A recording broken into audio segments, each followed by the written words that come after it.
guys, Ms. Peterson here, and welcome to our AP Chemistry lecture on solutions.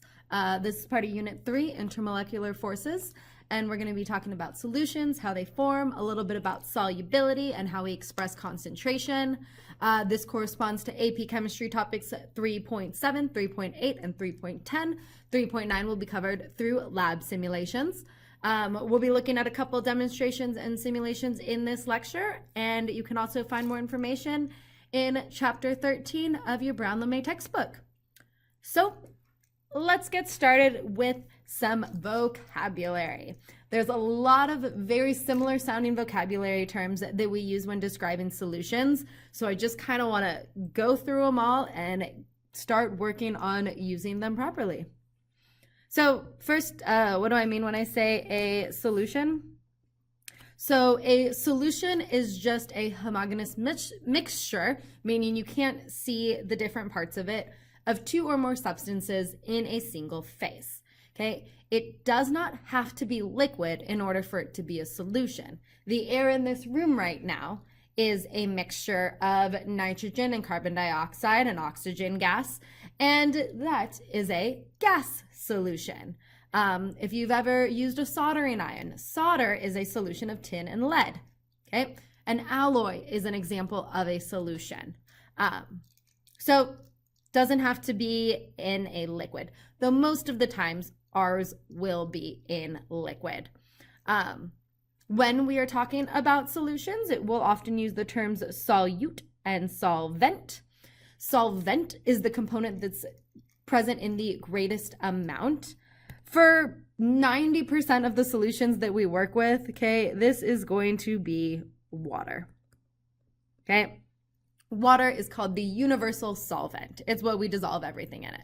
Where the solute is whatever else is in there. So the salt, the sugar, in air, the solvent would be nitrogen. Most of the air around us right now is nitrogen gas.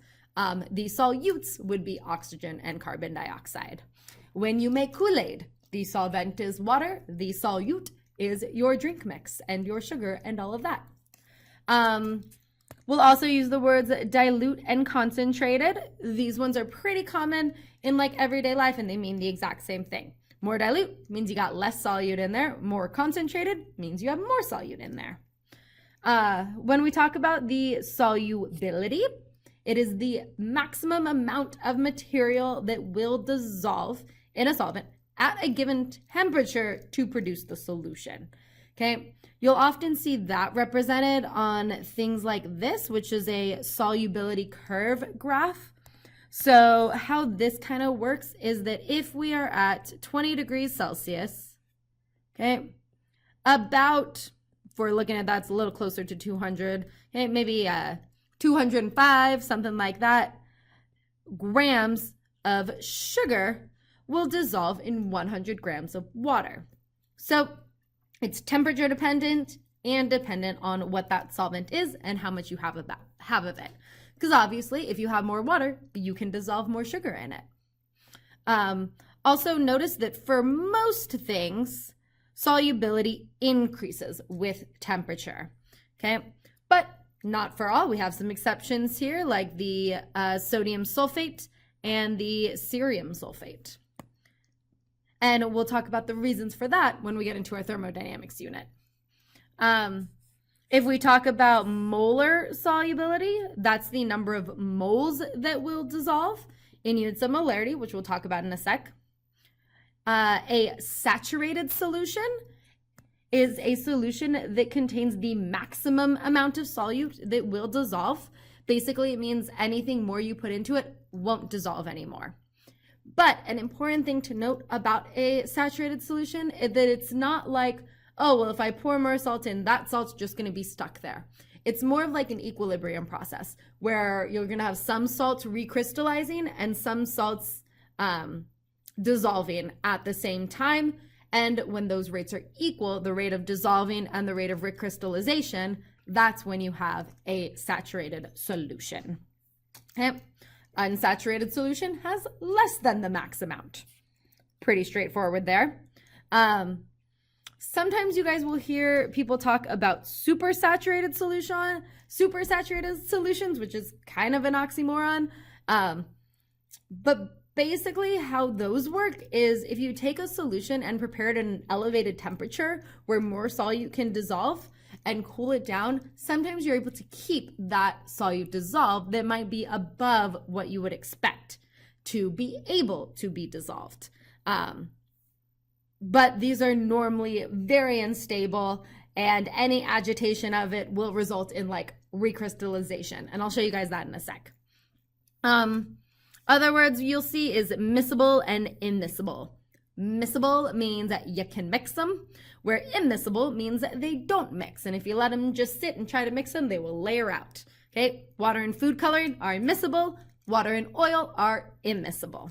Okay, so let's go ahead and practice applying some of these words. I'm going to show you guys a demonstration, and I want you guys to pay really close attention to how I'm using these vocab terms to describe that demonstration. So right now, what we have there is a supersaturated solution of sodium acetate, also called hot ice. The reason that it's called hot is because when this solution recrystallizes, okay, see, he just added a seed crystal, and you can see that sodium acetate, you could call it precipitating out of solution or recrystallizing in that solution, forming that solid. Okay, and it's called hot ice because this is actually a slightly exothermic reaction. Okay, it produces a little bit of heat when these ionic bonds reform. Okay, so again, that was a supersaturated solution that recrystallized at the addition of a seed crystal. Okay, so we talked about dilute and concentrated, which are qualitative descriptions of concentration, but this is AP chemistry. We gotta apply some numbers to it.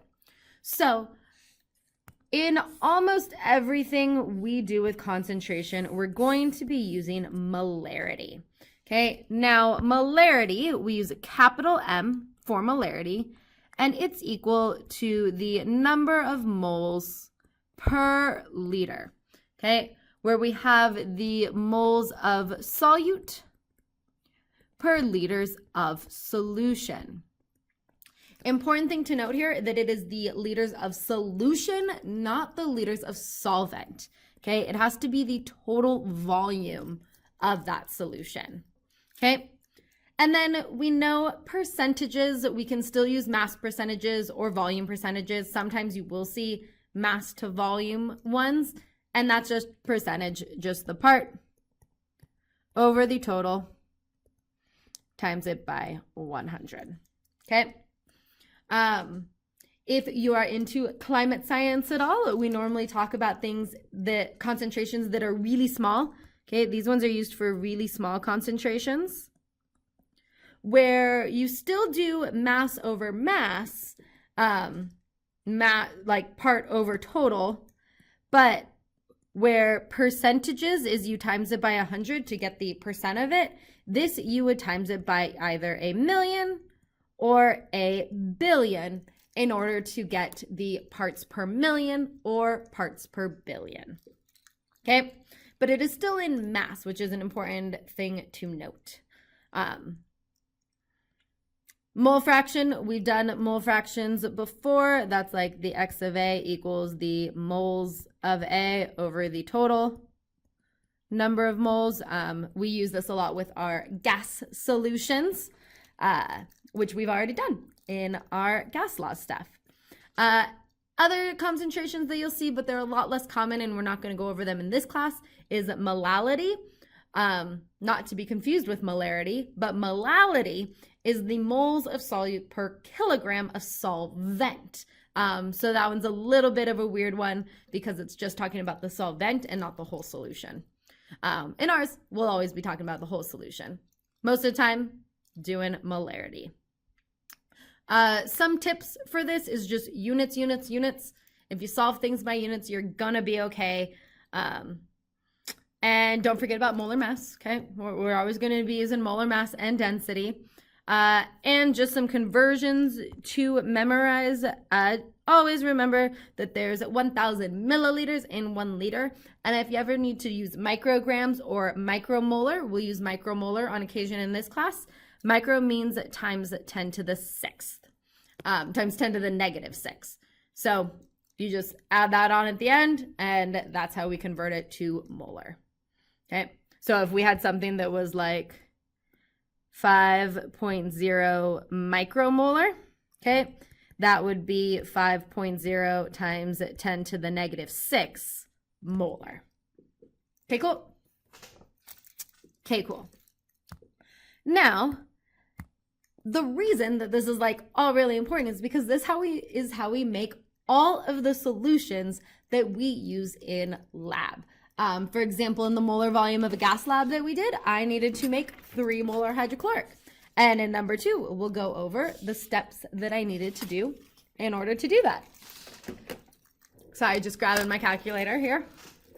So if I needed to make 150 milliliters of a 2.5 molar copper 2 chloride solution, okay, so copper 2 chloride, that formula is CuCl2. How many grams of copper chloride should I weigh out?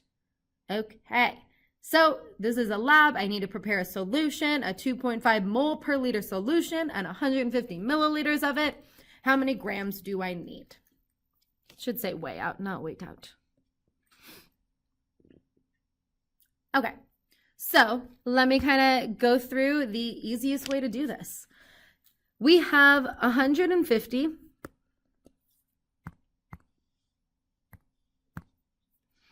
milliliters, which if we divide it by 1,000, that's 0.150 liters. That's how much I want to make. And if I use that as my known, 150 liters, well, for every 1 liter, I need 2.5 moles of copper 2 chloride. Okay, copper 2 is Cu2 plus, chlorine is a 1 minus, so copper 2 chloride, CuCl2. Okay, that's what that 2.5 molar means. If I have 1 liter, I need 2.5 moles. Okay, and then that would give me my moles of copper chloride that I need. And then how do we go from moles to grams? Molar mass. Okay, so the molar mass of copper 2 chloride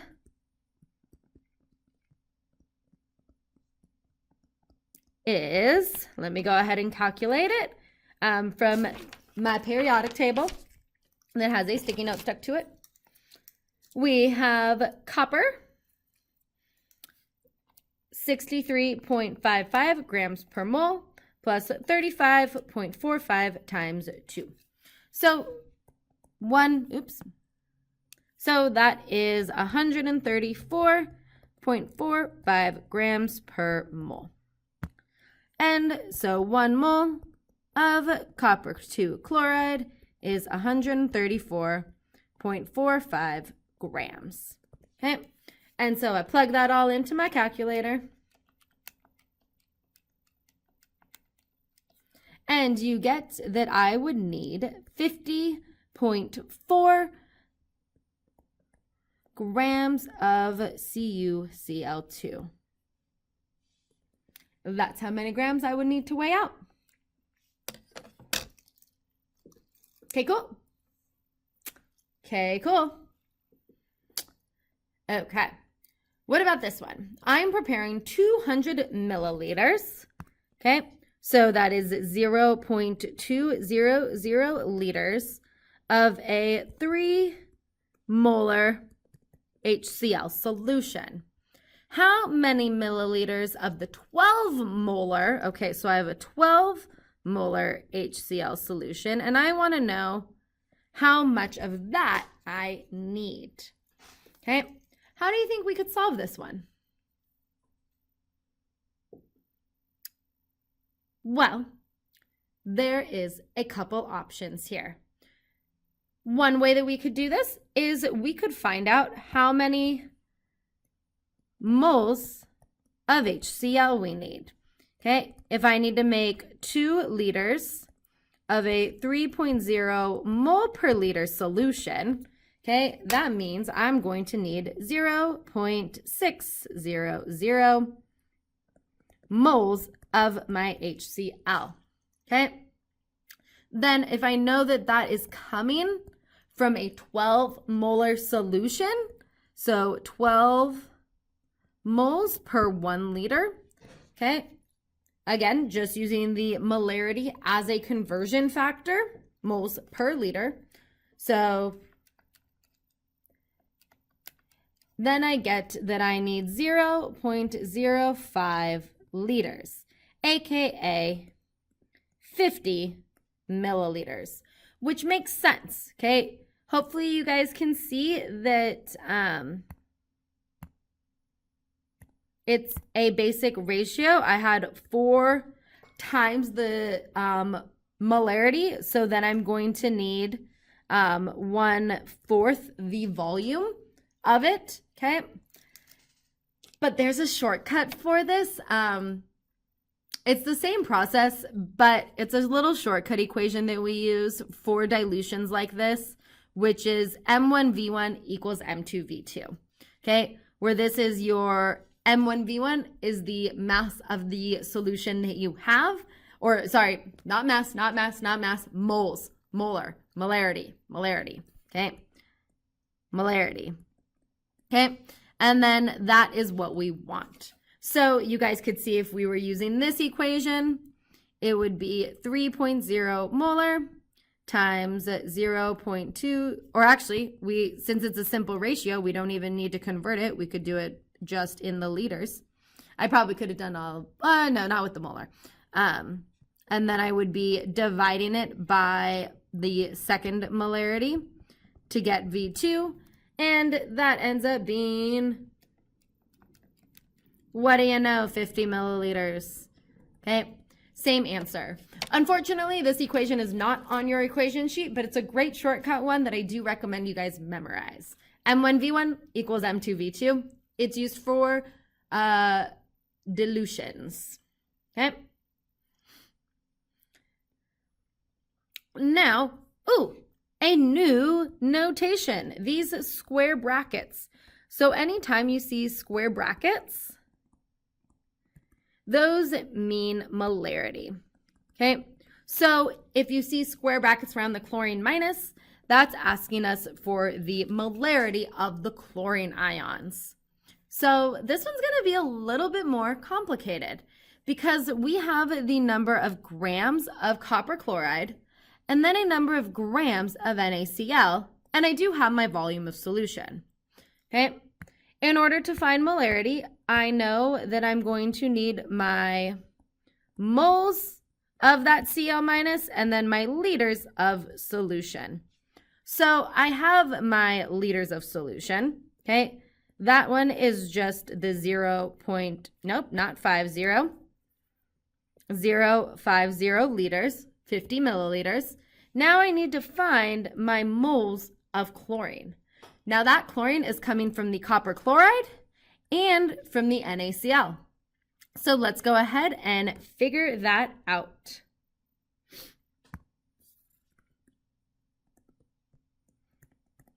So if I have 3.5 grams of copper chloride, we had already found the molar mass of copper chloride in number 1, so I'm just going to use that again. Okay, 1 mole of, that should be going on top.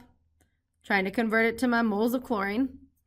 Okay, if I have 134.45 grams of copper chloride, that is going to be 1 mole of copper chloride.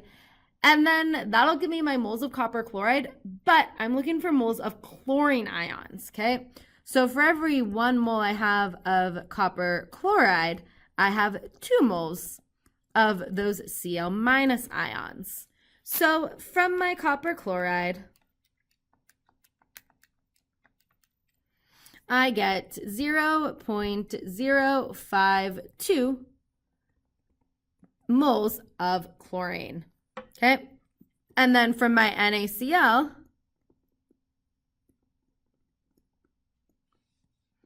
okay, molar mass of NaCl is 58.44.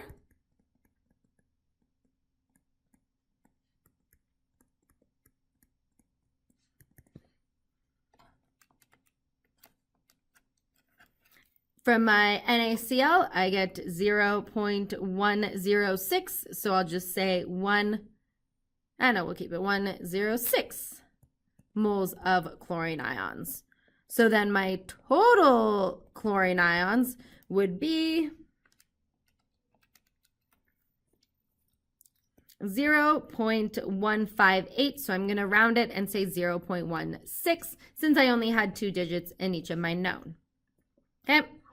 And then to calculate the concentration of those chlorine ions, it will be my moles of chlorine, 0.16 moles of Cl minus divided by 0.050 liters, giving me a concentration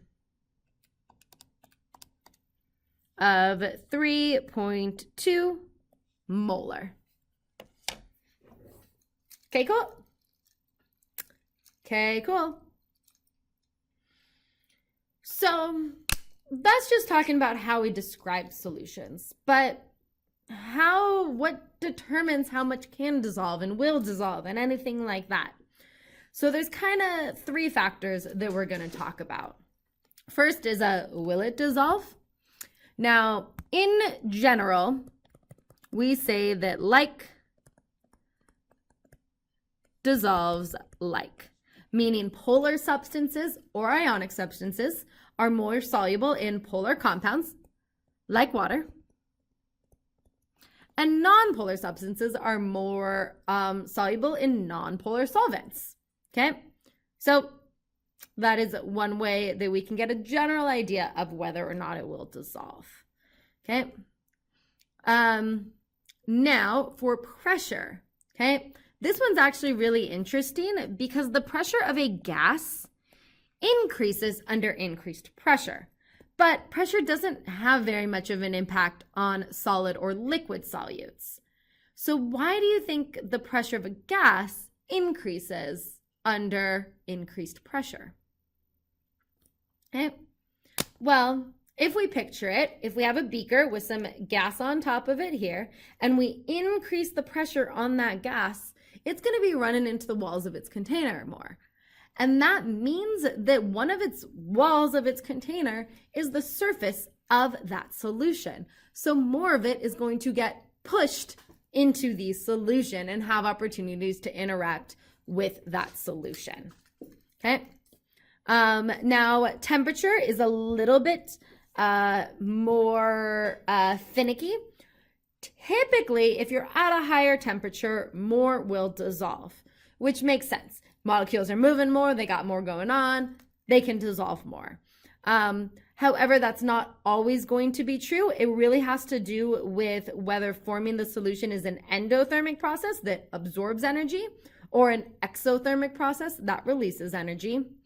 However, the solubility of a gas in water will always decrease with increasing temperature. Why? Why would the solubility of a gas in water decrease with an increasing temperature, but solids and liquids normally increase? Well, again, we have to think about the gas molecules themselves. At a higher temperature, more of them are moving, more of them have more energy, so more of them are going to end up evaporating out of the solution. Okay? That's why we refrigerate our carbonated beverages like soda.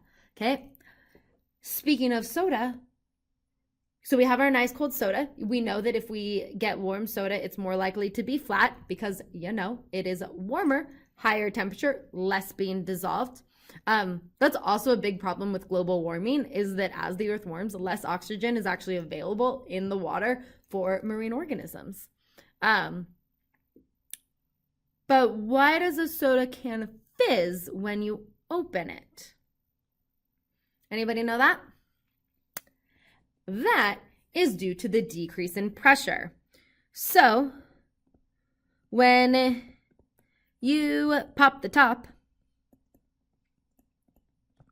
the pressure inside the can decreases.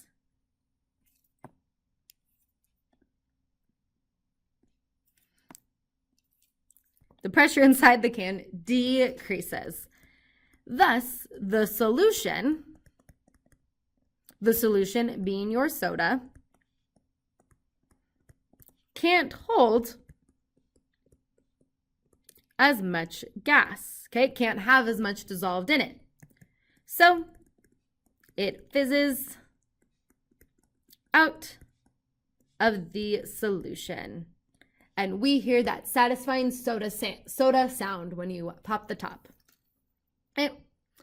Now, for the next one, predict whether each of the following substances is more likely to dissolve in the nonpolar solvent, carbon tetrachloride, or in water. So, C7H16, that is a big nonpolar molecule. It's going to be more soluble in the CCl4. Okay? Na2SO4, well, that's an ionic compound. That's going to be more soluble in water. Same with HCl, a very polar molecule. That's probably going to be more soluble in water. Where I2, that's going to be nonpolar. So it will probably be more soluble in the carbon tetrachloride and interact through those dispersion forces. Okay? But why? Why though? Why do things form solutions? So they form solutions. We can change how they form solutions. But why do things form solutions in the first place? And there's kind of two key ideas here. One of them is an entropy component. Now, we haven't learned much about entropy yet, but very simply put, it is a measure of the randomness of something, okay? So if you have more entropy, there's more possible states that it could be arranged in. And when something dissolved in water, it gives it a lot more flexibility. It's not stuck as a solid anymore. It can hang out with these water molecules or these water molecules. And, you know, the randomness or disorder increases, okay? And the second thing is an enthalpy contribution, okay? That has to do with the energy in making and forming these intermolecular interactions between the solute and solvent. And those are the ones that we're going to focus on in this unit, okay? Because in order to form a solution, there's kind of three intermolecular forces that we have to consider. Okay, first is the intermolecular, or it could be intramolecular interactions between the solute and solute. Okay, this is basically the opposite of lattice energy. Okay, important thing here, electrolytes cause the solutions to be conductive. So if you have ions in solution, those are going to be called an electrolyte and going to make it conductive. I don't know why I put that there in the lecture. That doesn't make sense now that I'm talking it out, but electrolytes, another vocab term.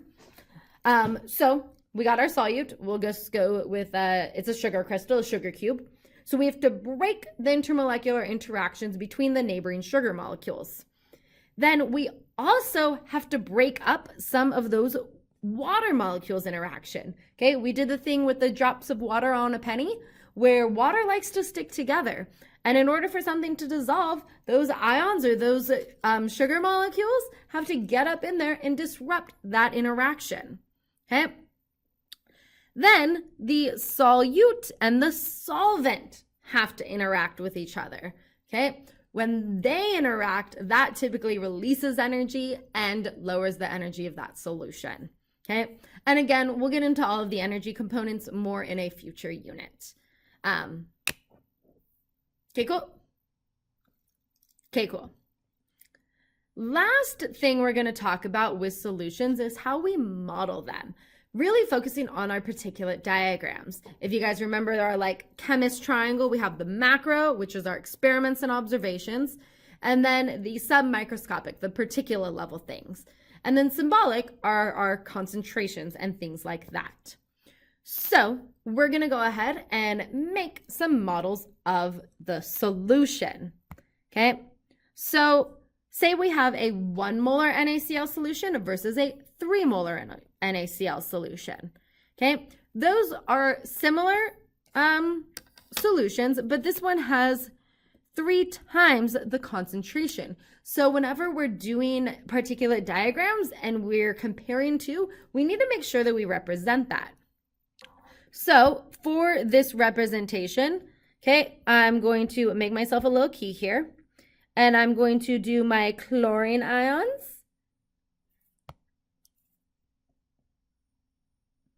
As green circles, and then I will do my sodium ions, which are just slightly bigger, as bigger circles. Okay, so if we picture, I'm just going to draw a fake beaker here. Okay, pretend these are about the same size. In the 1 molar, say I draw the 1 molar with 2 sodiums, and then if I have 2 sodiums, I need to have 2 chlorines because, you know, they bond in that 1-to-1 ratio. Okay, and these are ions, so let me put those charges on there. Okay, then in my 3 molar solution, I need to make sure that I have 3 times as much. So I will need 1, 2, 3, 4, 5, 6 sodiums.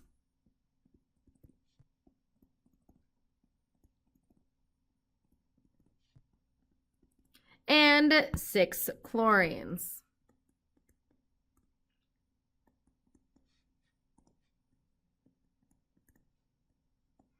And again, they can just be drawn randomly in there because, you know, they're dissolved in that solution.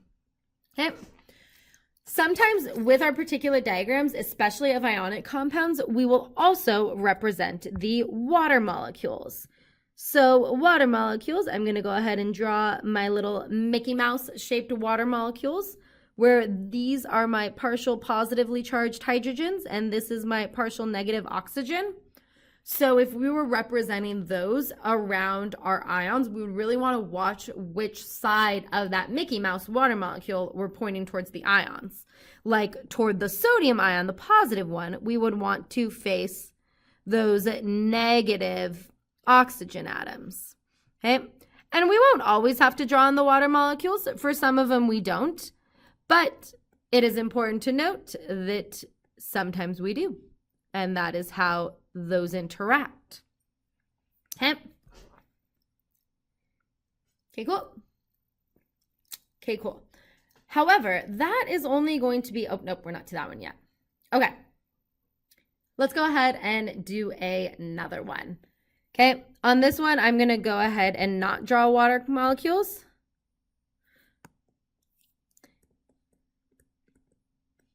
Okay, and I just want to show you guys the difference between what a copper 2 chloride would look like versus a copper 3 chloride. Okay, so I will, let's see, I need a different color for copper, and then I'll use the same color for the chloride. So copper is a little bit bigger than the chlorine, so I'll do copper 2 plus, okay, and then over here it'll be a slightly different color for the copper 3 plus. And then I still have my chlorine ions. Okay. So if I was drawing a model of copper 2 chloride, for every 1 copper that I draw, oops, wrong color. For every 1 copper that I draw, I would want to make sure that I draw 2 chlorine ions, okay? Because that is the ratio in that chemical formula, okay? Where for the copper 3 chloride, that's CuCl3, I would want to make sure that the ratio is that 3-to-1. Why am I not putting my minus signs on my chlorines? Chlorides.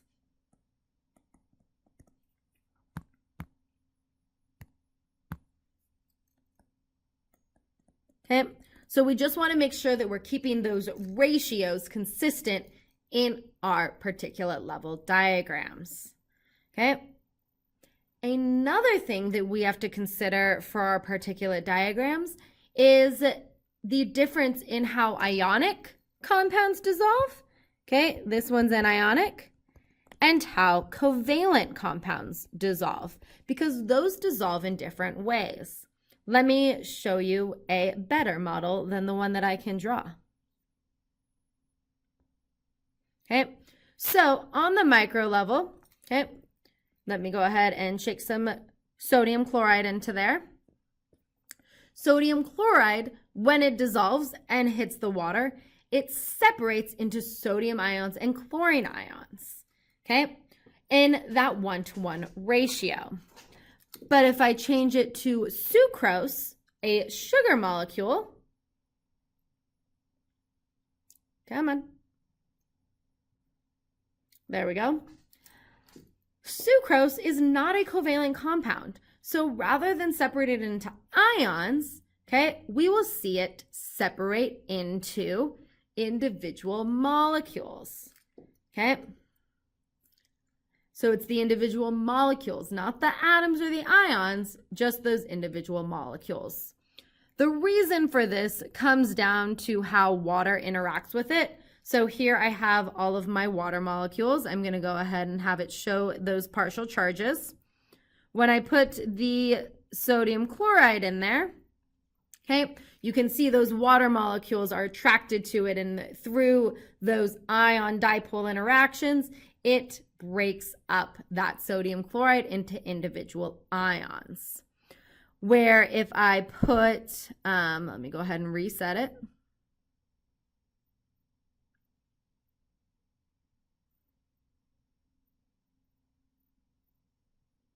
Where if I put the sugar in there, okay, the intermolecular forces are not breaking the covalent bonds in the sugar. So it will just get separated out into individual molecules.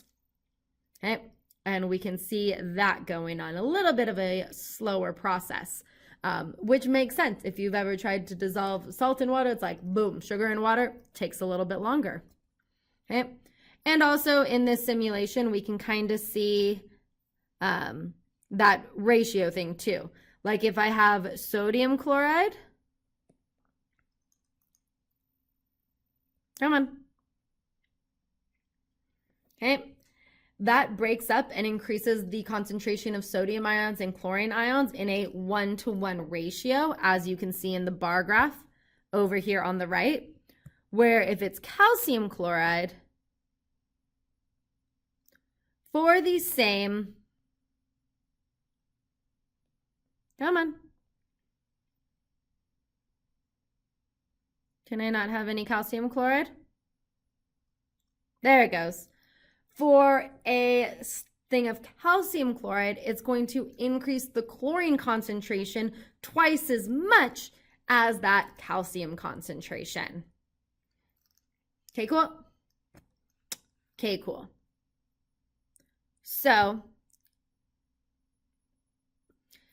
basically, if we were representing this for our salt, okay, we would have the, I'm just going to use the same key from last time. We would have the chlorine ions, and what color was I using? The dark blue for the sodium, and the sodium ions. Where if we had it for the sugar water, okay, we would have, I'm just going to draw, I'm not going to be very specific here. We're going to say that is sugar. C6H12O6. Okay, we would just have a bunch of the individual molecules floating around, not individual ions. Okay, cool? Okay, cool. One more particulate diagram, okay? This one, we're going to look at a chemical reaction, okay? And I'm just going to draw my particulate model, like taking up the whole screen here, okay? And this one's good because not only do we have some aqueous, in case you forgot, aqueous means dissolved in water. So it is a solution, okay? And we have a solid. So when sodium carbonate dissolves, okay, carbonate is a polyatomic ion, so that sticks together. So for my key for this one, I'm going to have my sodium ions, okay? And then I will use orange for my carbonate ions, okay? That's the CO3 2 minus, okay? I will use, orange should have been for calcium. Too late. Orange is for carbonate. For calcium, we'll use gray because bones, why not? So there's my Ca2 plus for my calcium. And I will just do my nitrate in light green, okay, which is a polyatomic ion. So it will, that one's not 2 minus, that is a 1 minus. Okay, so these are all my ions involved. Note, in my reactions, they are all aqueous, means they're all dissolved in solution. So if I just do a 1-to-1 ratio, I'm going to have Na2, so 2 sodiums, okay, and 1 carbonate.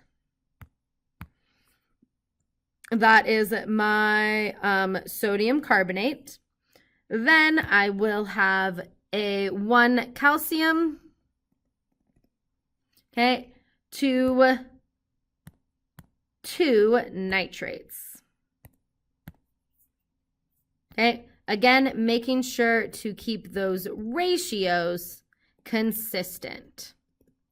Okay, now whatever I draw on my reactant side, I have to draw on my product side. They're just going to be in different arrangements. Okay, so here I have a an aqueous sodium nitrate, 2 of them, which makes sense. If I had 2 nitrate ions on the left, I'm going to have 2 nitrate ions on the right. Okay, and those ones are dissolved in solution. Same with the sodium ions. Why is that one so small? Okay, and then I have a solid calcium carbonate.